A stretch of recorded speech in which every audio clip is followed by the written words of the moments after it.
Hello, my name's Luke McLean, and you're listening to Conscious Conversations. Conscious Conversations is this podcast that I created, and what it does is it talks to people in long form, in deep and meaningful format to connect with people who are living from a place of purpose and with real authenticity. And these conversations go in a variety of different areas, but around wellness, mindfulness, leadership, culture. I really try and sit down with truly authentic people, like not necessarily the most famous or well-known people, but people that are inspiring me and that I look at and feel there's an energy of authenticity within them, and I reach out to them and I say, would you like to have a deep and meaningful conversation on what you do, how you live, your thoughts, your beliefs, and it'll go for around an hour, and it could go in a variety of different ways. We're not going to script it too much because I want it to be real. So that's basically what Conscious Conversations is. And, it's formed me into a really beautiful platform, I believe. And I'm really energized by the work that's been done. I'm energized by my guests. And I'm really grateful for the responses that I'm getting from people who listen to it, but also from people that I get to interview and feel like it was a really nice, worthwhile, deep and meaningful conversation. And I feel like if that's happening, that's a really good barometer as to am I doing the right thing, if they're feeling like it's meaningful. A little bit about me. I'm a life coach and I'm a meditation teacher, and I do a lot of work with small groups and individuals to help people to live from their values, to firstly, if they haven't established values, and then learn how to live from values. I think that's really important.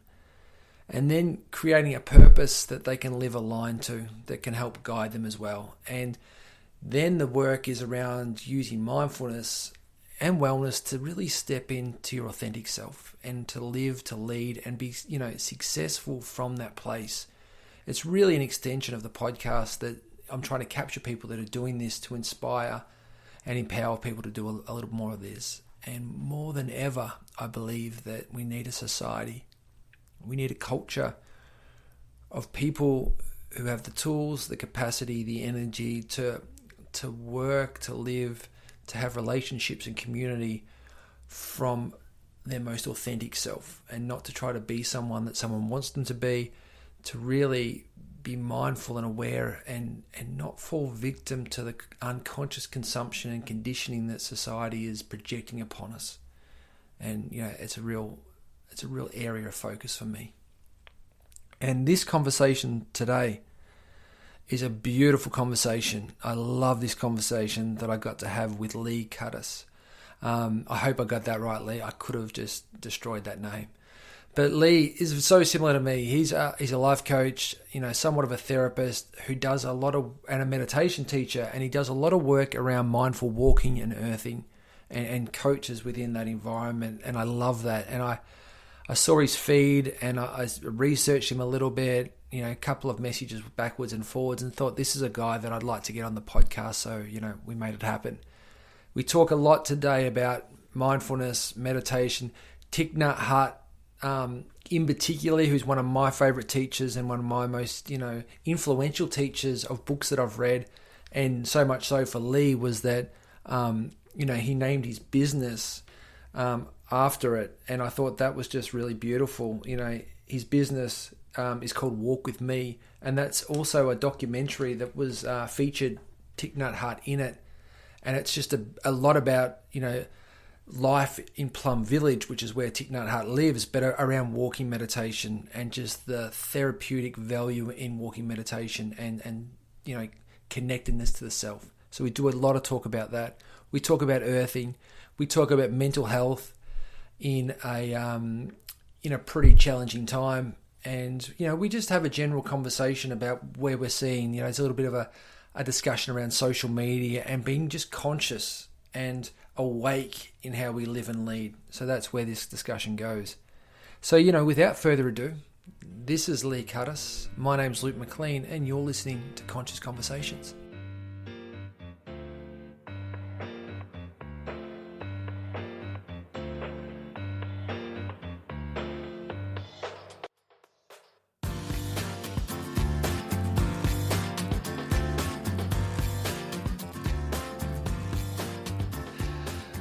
Lee, interested to start the conversation, mate, in terms of, what's been your journey into mindfulness, into walking meditation, into earthing? Where did this begin for you? It kind of started with me when I was trained to be a life coach. But prior to that, I was going through a lot of problems with my life and wasn't truly awake. I was really unconscious to how my reality was evolving at the time. I owned a couple of businesses, and I went through some really traumatic times with a couple of ex-wives. I got married and divorced with 2 years. I lost a baby. I became bankrupt. I was living in my parents' house for about 6 months to a year. But all that time, I was reading a book on self help, and I was taking everything to heart in the book because I was really kind of traumatized about what was happening. So I was in a place where I had to do something about my life, and I basically, we split my wife at the time. We split the house into two, and she was the one, in fact, that gave me the book, funnily enough. And then in the end, we split up because of the book, because I was becoming more and more empowered. And then I was putting quotes into my phone every hour to kind of change the way I think. And the more the quotes started resonating with me, and the more I was taking the book to heart, the more I noticed that quotes had pictures of Buddha behind them, and it kind of resonated with me at that time. And then I met my now wife, who also went through a bit of a trauma in her life, and she came up in rashes all over her body for like months and months, and we were trying to kind of search for ways to help her. And in the end, she went to a detoxing retreat, and in the retreat there was a book by Thich Nhat Hahn, who is a mindfulness Zen teacher who came from Vietnam over to France. And it kind of all started from then. Got into mindful walking at Plum Village, and then it wasn't till last year that I asked I was going to call my company Groundology, but that didn't resonate with me. So I wanted Walk With Me, but that was the name of a Thich Nhat Hanh film about Plum Village. So when I was there, I asked one of the sisters if I could use the name, and she spoke to the film company and they okayed it. And then the minute they okayed it, it all clicked into place. And now I teach earthing and mindful walking as a therapy, which is all mixed in with what I do and life coaching. And that's about it in a nutshell. Mate, that's, again, I think that's a great introduction to the conversation where,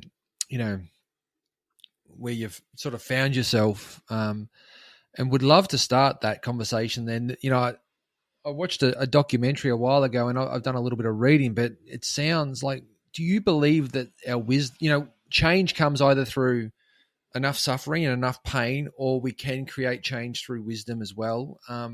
What's your thoughts on that? Because it sounds like that was a little bit you at that time. Well, I think the trauma side of things can really propel us into change. I mean, we either at that point we either go to either medication or worse, or thinking of kind of ending our life. It's which way do you go? Which route? What choice do you have? And I was at that point where there was just no choice. I had to do something, because I was just making mistake after mistake after mistake. But then again, I think if you're going down the wisdom route, it's very hard. You've got to have a certain amount of self-awareness, and it's the consistency of thought on a daily basis that gets you the change in the life that you want. And I think if you're at that point, then people like us are key to giving you the tools and the consistency to make that change in your life. So I think there's just two ways of doing it, Luke. And how important for you, Lee, was the work, the manifestation and the work you were doing with the quotes? And you said something really interesting in that you were reading the book, but the book was going to heart, like you were really feeling that book, not just reading it in the head, but reading it from the heart.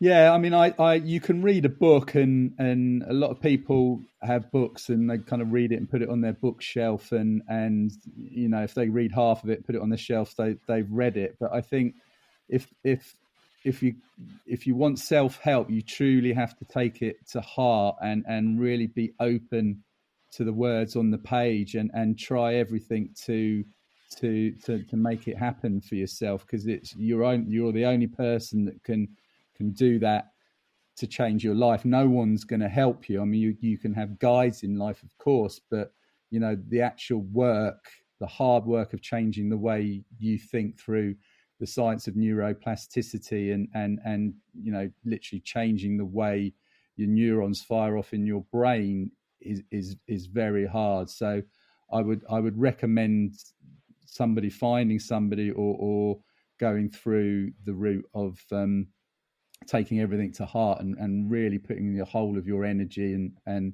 being into it to excite change. Yeah, and there's a good point, I think, Lee, with coaching. You know, you and I both coach and provide. I think we're on similar paths in terms of there's this life coaching element, but it's combined with mindfulness. And I'd love for you to talk about how that relationship works together, because I think it works personally, but I'd love to get your thoughts on that mixing together. Well, to me, mindfulness is, you know, you can learn about mindfulness, but you really have to be and feel mindful on a daily basis as much as you can. And for me, when I'm doing my walk therapy, it's a very, very very slow walk, and your head is looking down about a meter in front of you. So it's a very meditative perspective, and we're always rushing from A to B in life and not looking at the journey, which is basically mindfulness and being present. And I get my clients in the sessions to walk around in circles, which because there's no destination, and the brain slows down really, really quickly. And I think it gets the conscious mind out of the way. So if there's anything subconscious or blocks that we have kind of pop up at that point, and then we'll turn around to each other and discuss what might have come up. But mindfulness is it's part of your being, and it kind of helps a lot if you're not worried about the past or thinking of future. There's only one thing, and that's the present, and that really helps me to be calm. And I kind of it's changed the way I am with everything: mindful eating, mindful walking, mindful dishwashing. You know, literally everything can be done mindfully, and it just makes you present and happy. Yeah, it does, mate. It does, absolutely. And how do you get someone, you know, a client, for instance, or someone you're working with, Lee, and we'll get to the walking in a minute, because I'm really interested in that. But how do you get a client to conceptually understand the importance, like when you hear the importance of being in the present moment and that there is only this moment, to take that and actually use it and do something with it in the busyness and the pace of modern life? Well, I think teaching somebody to be mindful is very hard. You can, especially with the walking or being mindful walking, they can notice the wind on their skin and their feet on the grass. And it really, I think a lot of people in the modern society are rushing around, and they're really, really breathing heavily from the top of their lungs, and they're very stressed.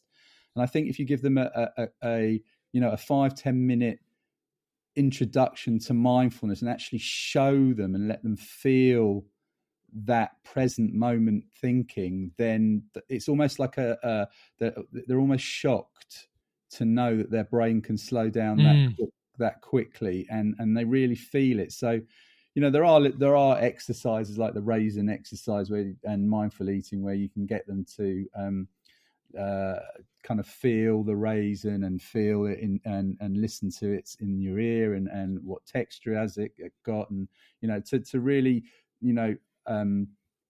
to eat the raisin very, very slowly as well. There's lots of little things you can do, but I think showing them and letting them feel it is the main thing for people in society today.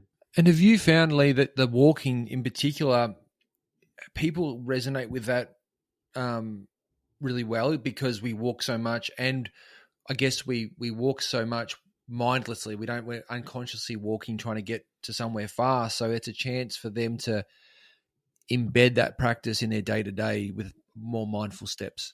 Oh yeah, no, indeed. I mean, mindful walking. It's quite shocking, in fact, how quickly it forces the brain to be mindful, and it's a very, very, very slow walk. I mean, if you think you're walking slowly, it's even slower than that. And to incorporate it with bare feet and the earthing side of things, it truly is very, very powerful therapy, and it's wonderful to see people. I mean, I have had people walk quietly for literally 5 minutes and end up in tears because they can't believe how quickly or stressed they've been.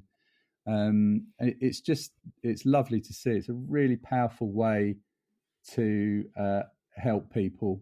Talk to me about how you came up with, because it makes a lot of sense, and I think I've done it for a fair while unconsciously, but you've really brought this together as a practice, as an offering, in terms of combining the walking with the earthing, with the coaching at the time to then talk about what's showing up. Like, I love that mix.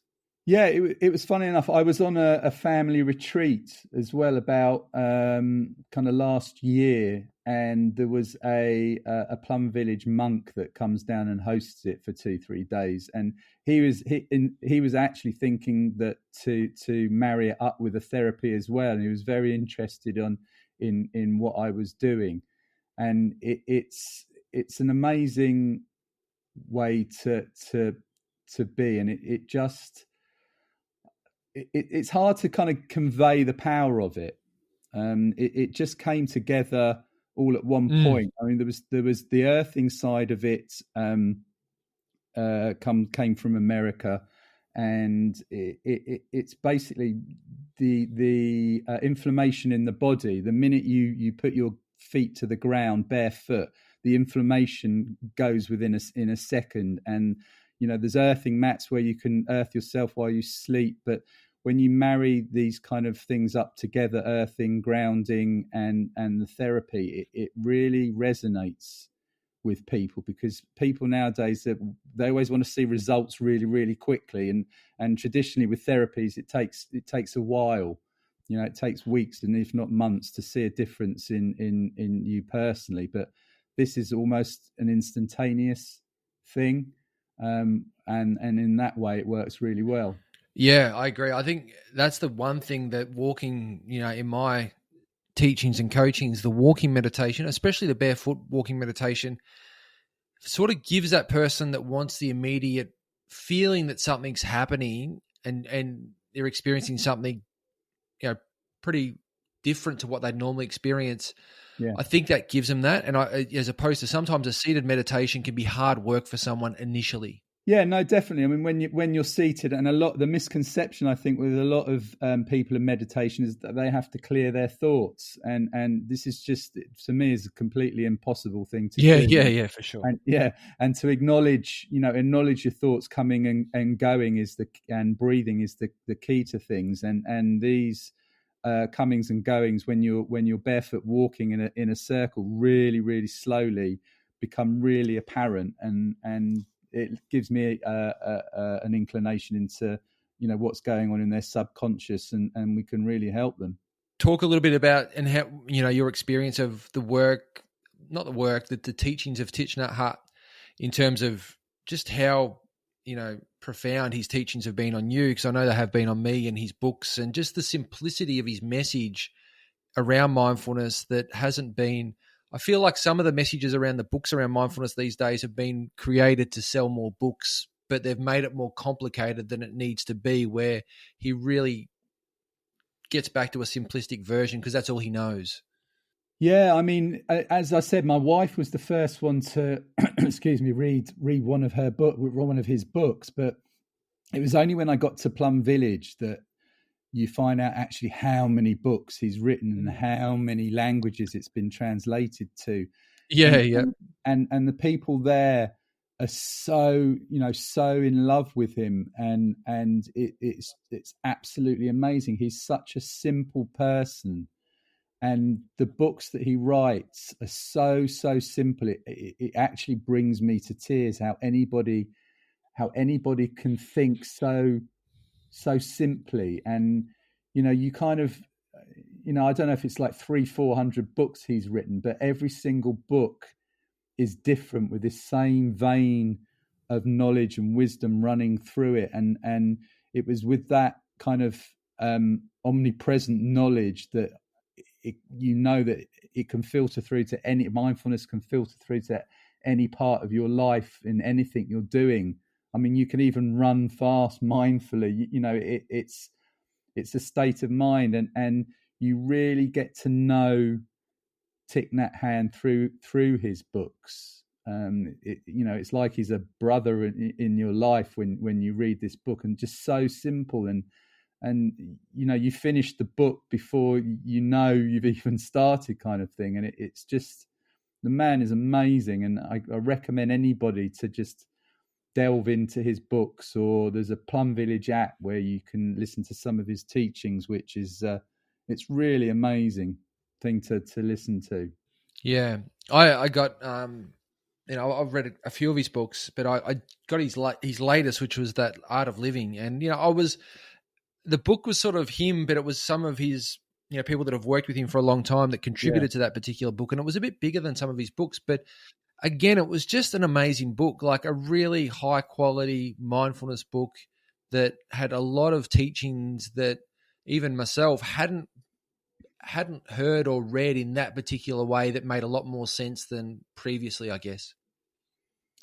Yeah, I mean, it kind of resonates. I think it's more than books. I mean, these books are read by everybody that goes to Plum Village and alike, and you just walk into that place and you're instantly mindful by default. And it's just amazing to see so many people there, even the monks and sisters that have been traumatized, and talking to them about their ex-lives, and just to see that anybody from any walk of life can be mindful, and how that kind of equates to changing your life. And that's all thanks to him, and the way he's been thinking. So it's just, for anything like that to rub off on you, book or not, I'm truly thankful for that. And I think some people, Lee, I think some people feel like mindfulness and meditation is not possible for them because of their life circumstances, and that life's quite busy, and that there's almost a feeling that these monks and, Thich Nhat Hanh or a Dalai Lama have grown up in these perfect conditions that make it conducive to meditate. But I think what they don't realize is that some of the, especially, Dalai Lama and Thich Nhat Hanh have been through tremendous adversity in their life. And, as you said, the people at Plum Village, and, the sisters and everything, a lot of these people have been through so much and found their path or their way through mindfulness, not the other way around. Yeah, I mean, we kind of befriended some of the younger monks and the younger sisters, and to know their kind of trauma in Vietnam and different routes that they've gone, and the pain they've gone through, and the pain, funnily enough, the pain they're still going through. Even though they're kind of mindful in Plum Village, it's a practice. So it's something to do kind of every day, and notice your feelings. And it's just tremendous to know that, the illusion of being a monk and being this amazing person is something that you have to continually do. It's not something that you kind of obtain and then you've reached your goal and that's it. Even for monks, it's a daily thing. And for them to share with hundreds of people what they've been through it really touches your heart. And because of that anybody in any shape or form or walk of life, if they want it enough, can be mindful and change their lives. How importantly is, in mental health, where you're coming from and with the clients you're working with, but how important is our ability or our need to tell our story and tell others how we're feeling, and to be able to talk about our pains and our sufferings, and build a better relationship to them? Well, I mean, for me, before all this started, I was obviously now I was internalizing all this kind of trauma and this pain and anguish that I've been sitting with, and stress that I've been sitting with for a long time and not even know it. And that energy, it has to come out somewhere or sometime. You can't bury it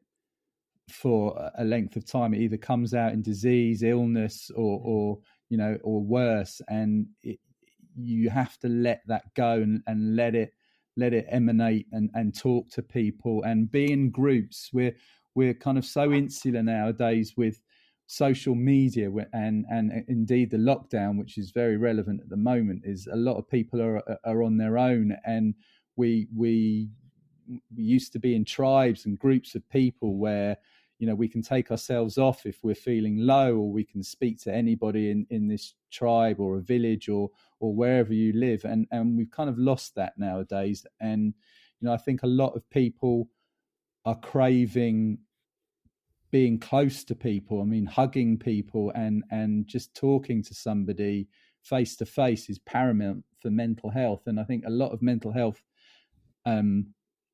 troubles have come out because we're so detached from one another, and it's just not helping at the moment. So this is what I'm about at the moment, and I'm sure you are as well, is trying to help as many people as you can, because you know that you needed help at that point, and to kind of offer that service to people, just because that's what we need to do now, is to help. And it's an uncontrollable urge, is to help people be free of any kind of trauma or stress or depression that they might be in. Yeah, mate, I resonate, and this is been part of why I wanted to get you on this show, and I've been really manifesting and feeling that the podcast also was trying to be an avenue for people to listen to people talk about this as a way forward, as well as the teaching and the coaching. And Lee, I feel that I've run a lot of meditations the last probably 4 weeks with different groups, and the appreciation, almost the feeling of need for people to slow down,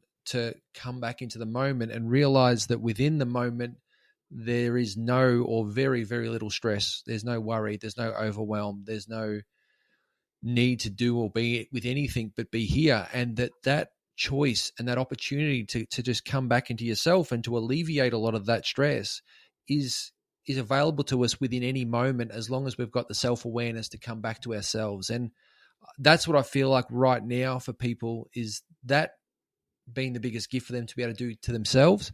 Yeah. And the second part of that is to have a community to talk to how you're feeling as well. That, like, if you've got those two in your life, you're going to be in reasonable shape, I feel. Exactly. I think it's paramount for people to be in groups and acknowledge how they're feeling, to yourself especially, and to a group. And I don't know I think you've got it over there, is the Mankind Project. It was another thing that I got myself involved with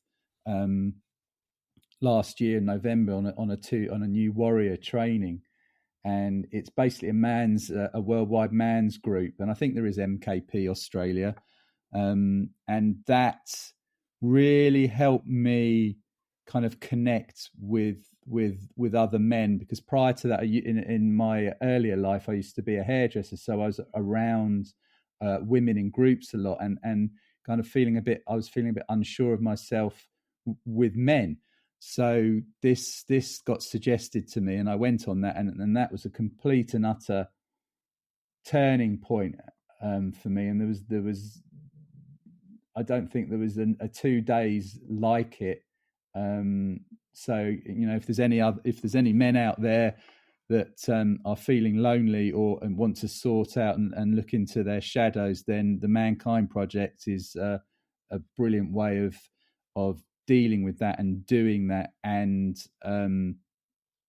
being with a group of men and seeing men's vulnerability and being with people that can help, and not just for the 2 days. It's a lifetime if you want it to be.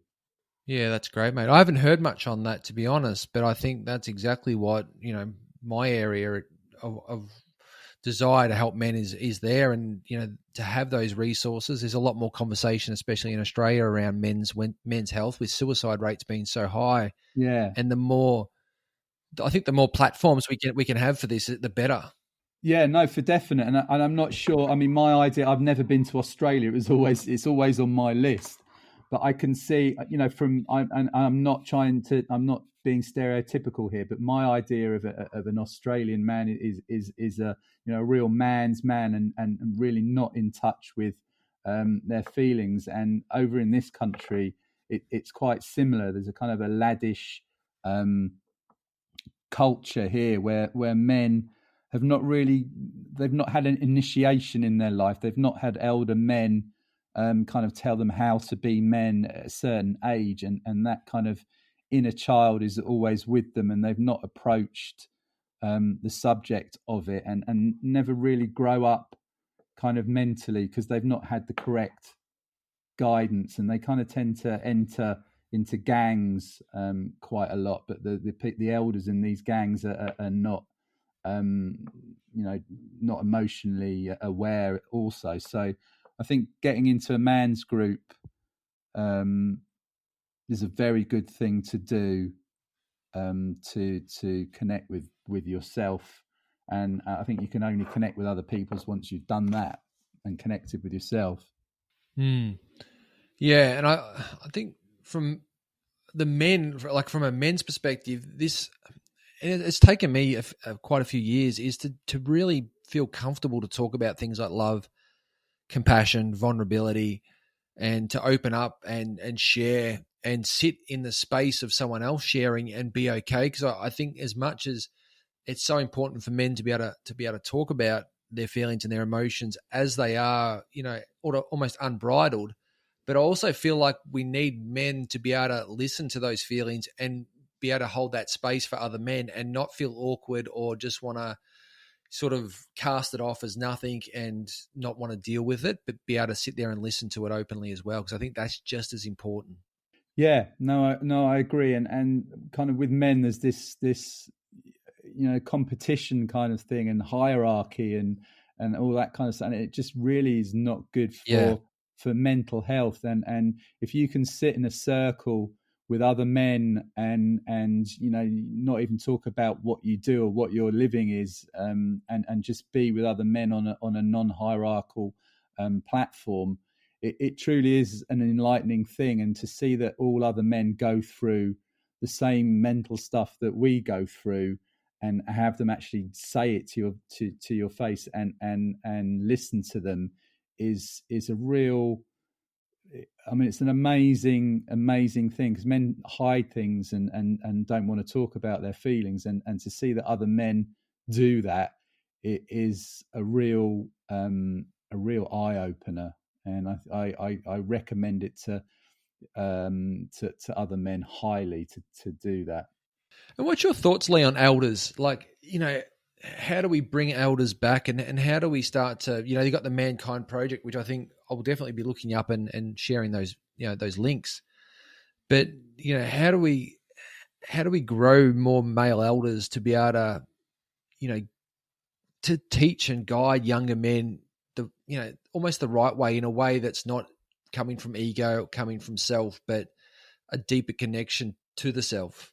Well, I think people such as ourselves that are learning on a daily basis will kind of eventually be the elders and the leaders, and it's about trying to create more self-aware men that can be the elders of the future, and in that way, one by one, change people. I mean, there are a lot of shamanic groups that my wife's just excuse me, getting into. They've got a lot of knowledgeable men and a lot of elders that can help, that have been doing this for years, and it's I think it's something that's got to has got to change. And I think the environment and the world today, we're seeing men in power that are still basically children, in my view, that can't get past their egos. And the more men are aware of this, the more we can see it, and the more people will self-teach and learn for themselves. And then over a period of months, years, we'll just create a whole group of people that are in tune with themselves and growing into being elders. And we wouldn't need elders in the future, when all men are elders themselves and have that knowledge and wisdom. And the more that happens, the more we can pass that down to the younger men as role models, and create a world that finds peace and pushes ego to the side and works in groups for the better of all mankind, really. And do you think that's going to take, a societal shift, Lee, in terms of that? That's a real pivot in humanity in terms of, a service mentality, and just needing the mental space to want to think about someone else, as opposed to just being in our own head, in our own default mode network, and just thinking about us and then our self-preservation, which I think that's, for me, in the work that I'm trying to do, is the fundamental shift for people to be able to actually expand their awareness and their love and care to want to grow others for the greater good, as opposed to just being insular about themselves. Yeah, I think there's going to be a tipping point, and I think the world's changing the way we view things at the moment.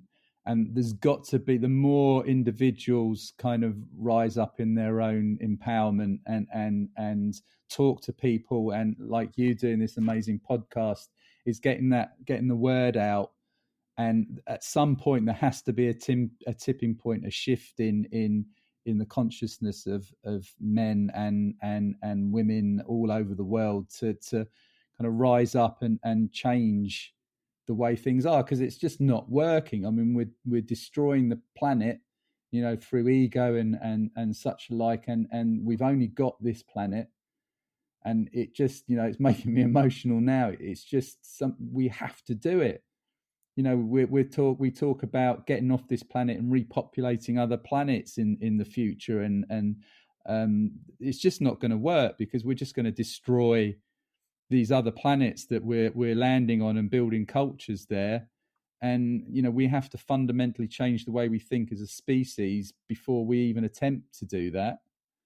But there has to be a shift at some point.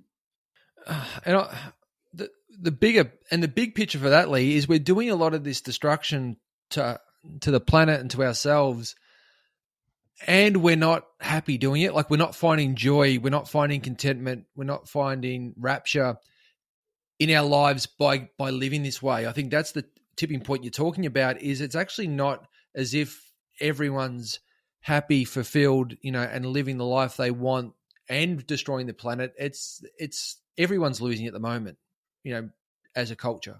Yeah, I mean, we see in lockdown, especially over here, and my perspective, we see people rallying around and forming these groups to help other people, and we hear of individuals, helping lots of elderly people in lockdown and alike, and I think that this is an amazing thing. But I do think people, after they'd done their backyard and their gardens and painted their houses and done everything to keep themselves busy, what do you do after that?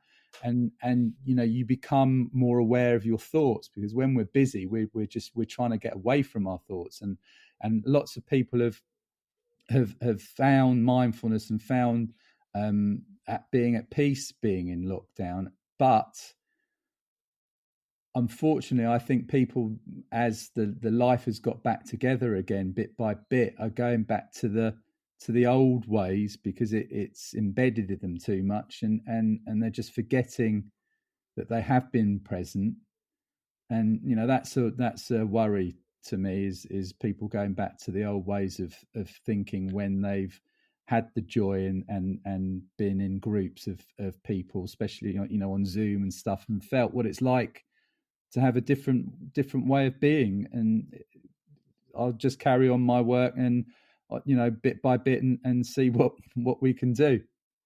Yeah, and that little bit of awareness, I think, Lee, of conditioning, of being aware of the projections and consumptions that we get in modern life, and actually the impact that has on us, is, I think it's a really important thing that you say, in terms of people to be really aware and present with how much better a lot of people have felt when they have slowed down, when they have come back into themselves, and understanding also the impact of speeding up again and just getting back on that treadmill and starting again, to sort of, if they can, pull back and have choice, which mindfulness is all about, is this ability to be present and spacious, then to be able to choose how we respond in moments, and not react, but respond. And I think that's the bit, that tipping point, I feel, with some people, is that we can allow men and women to get that choice on what they're going to consume and how they're going to be conditioned, and not feel that it has to be a certain way from somebody else, but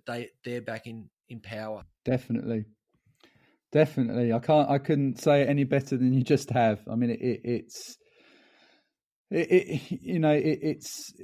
trying to be consistent with your thoughts is the key. So anything you can do on a daily basis when you're conscious of being mindful is to set yourself up in your home with little notes, little reminders of being mindful. I mean, all the way around our house now, we've got little Thich Nhat Hahn quotes, and we've built them into signs, and just little things on the way to the washing machine when you're trying to look after your kids and do the washing and do the cooking, and just little jogs on the wall that can say, okay, just stop for a minute, breathe, and be mindful. And the more you do that on a daily basis, the more you'll end up being kind of mindful by default. And you can get to that place where your brain is mindful. You don't really have to think about it anymore. You've just slowed down, and to be in that space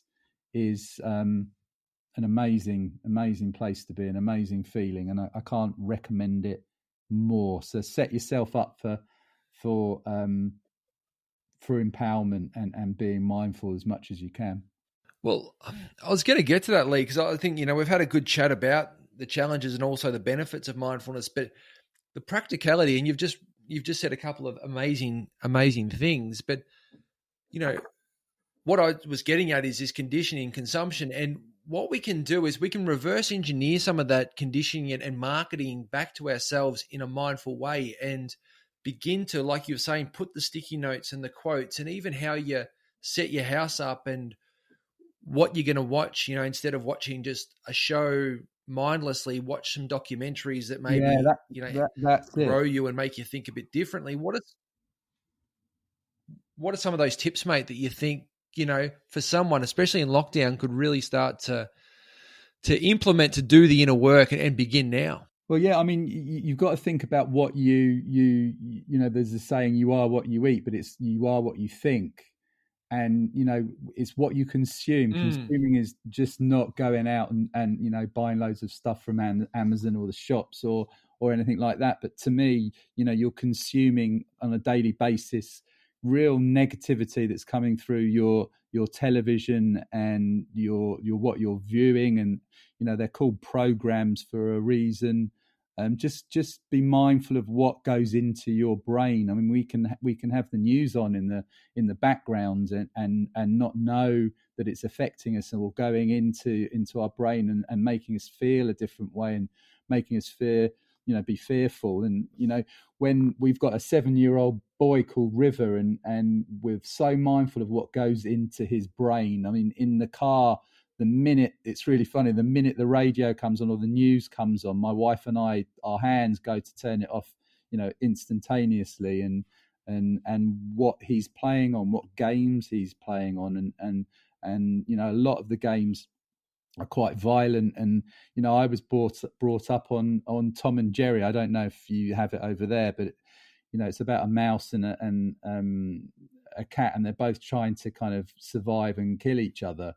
And it's only when you become aware of these kind of things that this is going into your children, and then they act out because of it. And magazines and newspapers, it's, do we really need this in our lives? Because it does produce a lot of fear and a lot of pain on a regular basis. It's just, be mindful of what's going into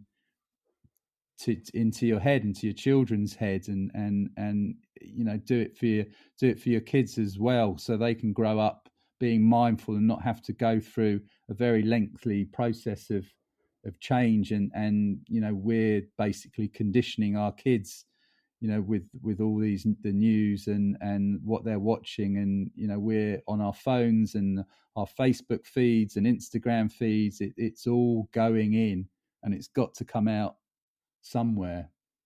Yeah. And what you're saying is exactly what we sort of try and do at home. And when I work with clients, it's this conscious consumption. And it's exactly like consuming food in my way, is that you bring it in, and then it shows up in the body, and then it comes out somewhere in some sort of action, speech, belief. That's the end result of all this subliminal messaging that we're getting, which has formed our point of view or our belief or our version of ourselves that we think's us, but it's actually not us, because someone else has planted all that stuff there, whether it's Facebook, Instagram, and they've created what they want, not who you are. And that's the bit that I think people need to start to look at and take ownership of what they're going to bring into their consciousness, so they're in charge again.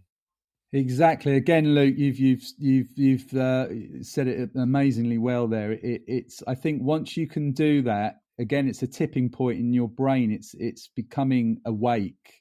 It's waking up to everything that's going on in the world and internally. And the more once you're awake, once you can get to that point, then the learning begins. And it's unfortunate that people don't see it a lot of the time, and that's why you and I are here, is to try and get people to think for them, and not in a horrible way, think for themselves, to excite change in their lives. And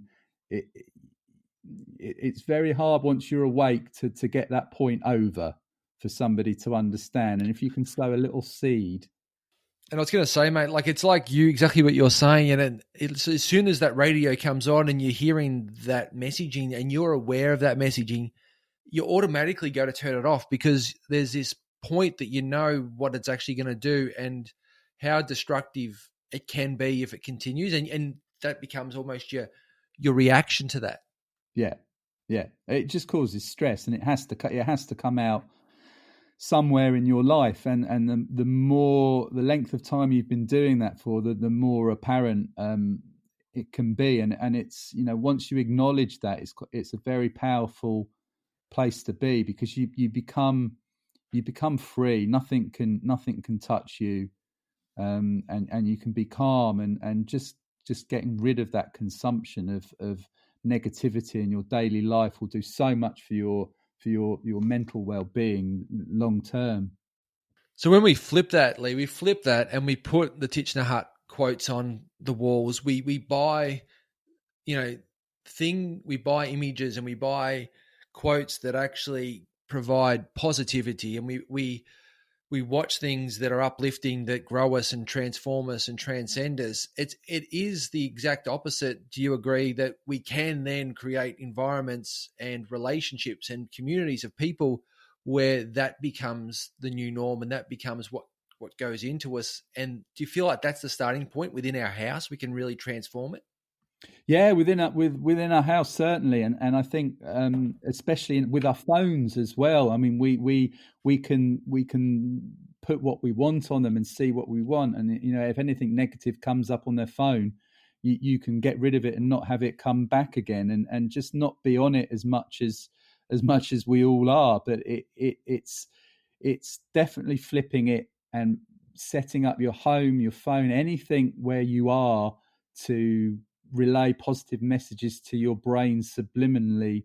So over a period of time, it does the opposite to all the negativity, and you're on the way to mindfulness and happiness, and after a while it becomes your belief system, and then you don't need to work so hard at it the whole time. It's just you. It becomes you've taken your power back, and you've basically instead of the TV, the media and governments, you're programming yourself to be happy and to be knowledgeable about what's going on, and the more you open the Pandora's box, the more you want to learn, the more you want to be positive, the more you want to help other people. And positivity breeds positivity, and negativity breeds negativity, and it takes the same amount of energy. So just choose the positivity, literally. Yeah, and I don't know if you do this, like I on my socials, I'm really mindful of who I'm following, because I know that following of someone is I'm going to consume their content. So and I Yeah. don't. It's not negative to anyone, but I'll go through who I'm following, and if I feel like they're not growing me in the way I want to grow, and they're not adding value, I'll just unfollow them. And I've unfollowed a lot of people that I actually like. They're nice enough people, but the quality of their content isn't moving me in a way that I want to move, and I just don't want to consume that just for the sake of it. And I would encourage anyone who's got friends on, don't feel obliged to have to consume other people's pain and negativity or their stories if they're not under your values and living true to your purpose and meaning, because unconsciously it's going to have an impact on you. So I'd really encourage people to be really open to that, and be courageous around how they're going to use their devices.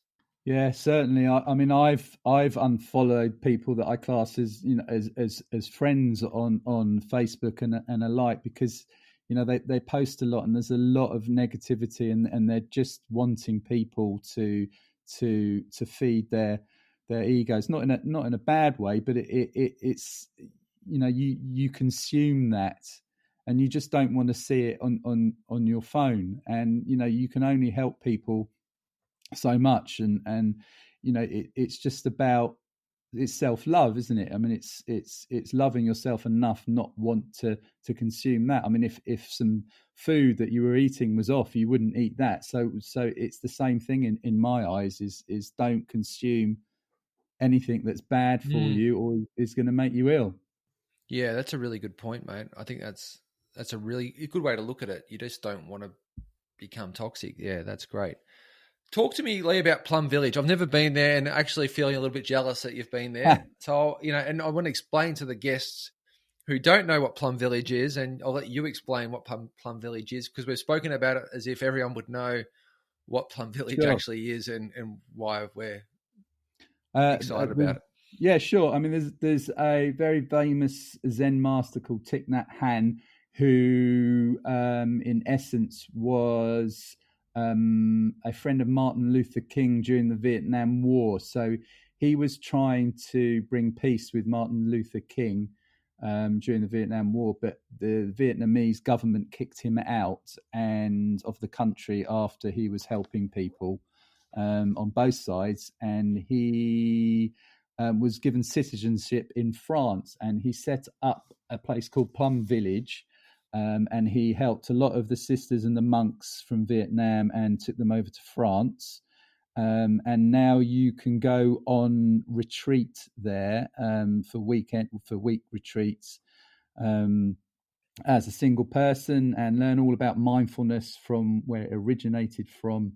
And I go, well, unfortunately, we haven't gone this year, but I go with my family. They do a family retreat for a month. Excuse me. And we normally go for a week. And it's just to be around like-minded people and learn from the monks on mindfulness. And you just do daily workshops. But it's more than that. It's kind of, for me, it's my second home. You know, the sisters there are never really going to have families or children. So when the children come, they absolutely love it. They're ecstatic and play with the kids, and you know, and that rubs off on the kids.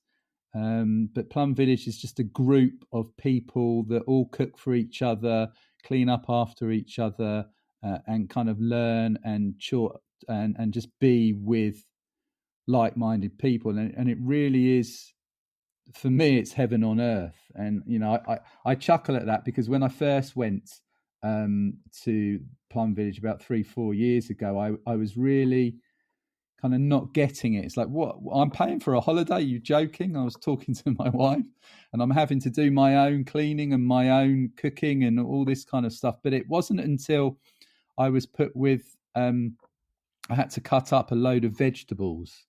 And when everyone else was having fun, and I'm there for about an hour and a half with people that don't speak the same language. And I kind of thought, well, why am I doing this? What's to gain from this in my selfish, egotistical ways? And it wasn't until I got through that process and I'd sat down with everybody ready to eat, because we all queue up for the food. And, you know, I prepared the food for a few hundred people, and to see the joy in them eating mindfully food I prepared, you know, I was very humbled, and, you know, it's sending shivers down my spine now, to the fact that, you know, we're all one. And, you know, if you help somebody else, you're helping yourself. And this is essentially, I feel, what Plum Village is about, is just being with a group of people and helping each other. And if Plum Village was everywhere and it's growing, then I think the world would be a better place. And I recommend it highly. And there's my company name's called Walk With Me, and as I said earlier on in this podcast, you know, it was only when they allowed me to use the title that everything clicked with me. And there's a film on YouTube called Walk With Me, and that will, if you're interested, will tell you everything about Plum Village. And it films, the company spent 2 years there filming all the sisters and the nuns. So if you want to find out more, that's the film to watch. Really is. And it's narrated by Benedict Cumberbatch, the actor. It is a beautiful film. You know, it does start quite slow, which is nice, but don't get put off that. I feel like it really builds up and is, you know, it gets really into it towards the storyline really builds up into that second half of that documentary, and it is a really beautiful show. Yeah.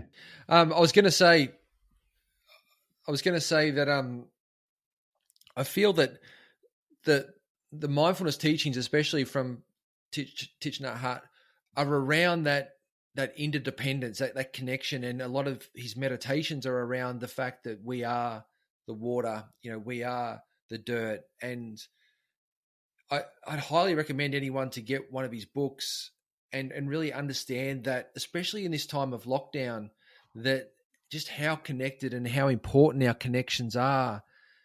Would you recommend any particular book that you've read of his as a starting point for someone, especially if they're in lockdown, Lee? Yeah, I mean, there's one that sprung to mind before you even said that, to be honest. I mean, I had for some reason, a fear of flying crept into my life a couple of years ago. And I mean, essentially it was the fear of death. And I think at the moment there's a book called No Fear, No Death, I think it's called. And that really helped me come to terms with death and my fear. And after reading that book, I'm not scared of flying anymore. And it's just being aware that everything is transformation in life, and there's no end to anything. And that book was the one that stuck out to me to recommend. No Fear, No Death. No Fear, No Death. I'll put that. I haven't read that one either, so I'll have a read of that one. Because as you said, he's got a lot of books. You feel like, oh, I should have read that, but there are a lot out there. Majority of them they're 140 pages, 180. They're not long novels, and they're written in a way that is really, really simple to read. Like you can read 2 pages and read a section, like a teaching almost that he has, and then put the book down if you want and pick it up again and read 2 more teachings. It's not like you have to read a whole 15 pages to get a chapter out. No, it's such a clever way of writing. I mean, you can just get, as you said, read a couple of pages and think, okay, I'm just going to ponder on that for a couple of days and then go back to it. And he's literally, by his words, teaching you to be mindful, and his energy pops out of the books so well that you cannot fail to be mindful when you read them. I was going to finish, Lee. Mate, for someone to start walking meditation, I don't know if you've got anything online, but for people that are in lockdown and would like to get some of those benefits of a walking meditation, what would you recommend to get someone started? I mean, basically, if you've got a garden, or grass is best for earthing because it lets the electrons go through your feet and helps the inflammation, etc. But just literally take your shoes off, get on some grass, not tarmac or road surface, just concrete's okay, and just walk really, really slowly. I mean, if you can inhale for 3 breaths and then exhale for 4 breaths, and just walk to that tune, to those breaths.